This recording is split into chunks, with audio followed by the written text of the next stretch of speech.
A special thank you to each of our subscribers who make this channel possible. Here's today's story. In an intense political landscape, the United States Senate is currently embroiled in debates over President Donald Trump's ambitious tax reform plan, dubbed the One Big Beautiful Bill.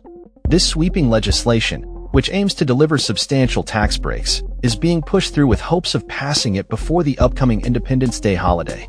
Following a narrow vote of 51 to 49, the Senate has opened discussions on the latest 940-page iteration of the bill, despite dissent from two Republican senators who joined Democrats in opposition.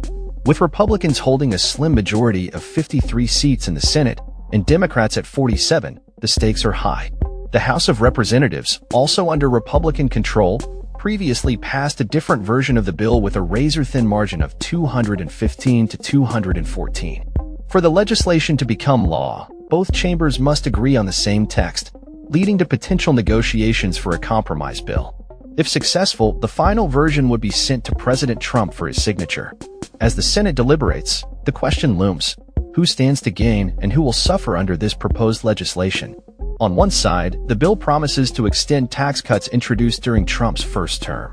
While the president touts these cuts as beneficial for the American populace, the reality reveals a stark disparity in who will benefit most.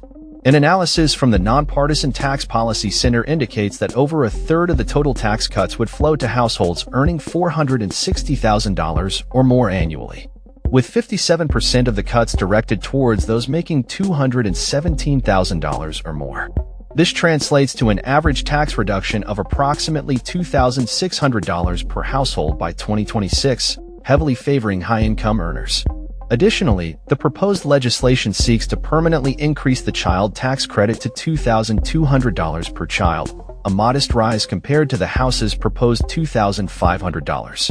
On the other hand, traditional automakers could see a resurgence as the bill aims to eliminate the current tax credit for electric vehicles, EVs, valued at up to $7,500, starting September 30th. This move could diminish consumer interest in EVs, thus benefiting petrol and diesel vehicle manufacturers.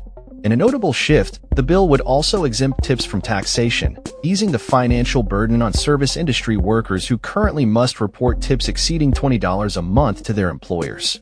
However, not all groups will share in the prosperity. The Senate's version of the bill proposes a staggering $68.6 billion cut to the Supplemental Nutrition Assistance Program, SNAP, which aids low-income families in purchasing food. Currently, 42.1 million Americans rely on this program each month. Furthermore, the bill suggests significant reductions of $930 billion in federal funding for Medicaid, the primary healthcare program for low-income individuals.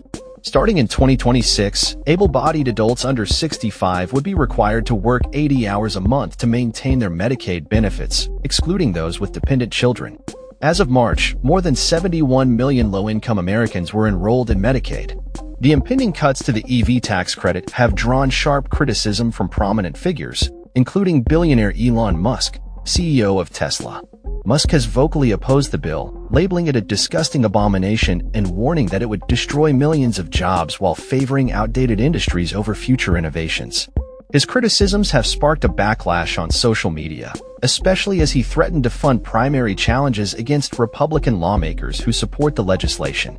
Musk's comments reflect a growing unease among some conservatives who argue that the bill could exacerbate the national debt, projected to rise by $3.3 trillion from 2025 to 2034 under the Senate version, compared to a $2.4 trillion increase under the House version.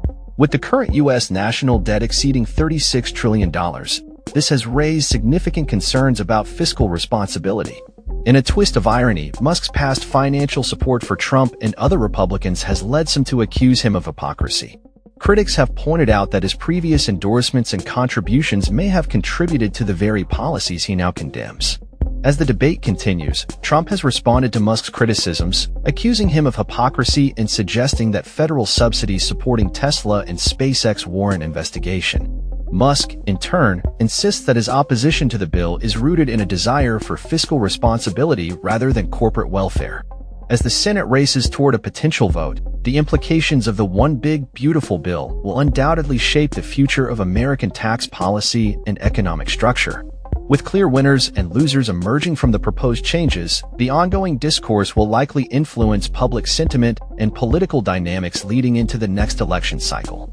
As the clock ticks down to the Independence Day deadline, all eyes will remain on Capitol Hill, where the fate of this monumental legislation hangs in the balance. That's all for this story. We upload videos every day covering many different subjects, so hit that subscribe button to stay informed. Thanks for watching.